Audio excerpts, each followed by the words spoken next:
Hello everyone, and welcome back to Refresh Fridays with your perfectly imperfect Katie Poppins. Today we're going to continue our conversation on mindfulness, and if you missed it last week, we had a licensed therapist, Lindsay Curtis Baker, guest star, feel fancy, and she walked us through a breathing meditation and grounding exercise. So I would highly recommend checking that out. Those are very useful skills for everyone. Today I want to talk about and relate mindfulness back to playfulness. And so there's been many studies that have proved that we learn better and make really strong, trustworthy connections and relationships through play. So this definitely relates to a lot of our kiddos, but even adults, like when we're being more playful, we're making those connections and they're very authentic and beautiful, and our brains actually learn a lot quicker when we do things like this. So some ways that we can kind of introduce mindfulness and play.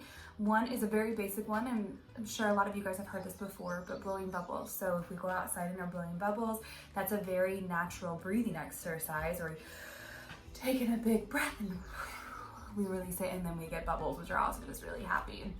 Another one I really love, a mindfulness exercise, is to build confidence, and this can be done before like maybe a Zoom meeting or recording a video or some sort of presentation, or maybe even if you're trying like a new skill for the first time or a new recipe, is the superhero pose. And I love this because we're all champions of mindfulness, right? So with the superhero pose, you know, the Wonder Woman, just, you know, like taking flight with your arms straight up and holding that pose for, 10-20 seconds actually is shown to help us like build up that confidence and really invigorate us to help us perform better. So that's just something, a quick little tip or technique if we're feeling a little low. One of my absolute favorites is a blind taste test.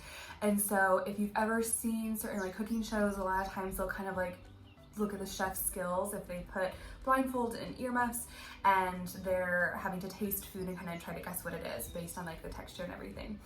And I love this because it's so much fun, and it's just pop open your fridge in your pantry and find some really random ingredients and do it as a family and record it because it is so funny. I've actually done this with my partner, and it was so much fun, but it really does help us to hone in because we're really focusing on taste, and it really is such a great mindful exercise because it's really grounding us and bringing us to be present in that moment. So those are just a few kind of silly but yet fun ways that maybe you can try out this weekend.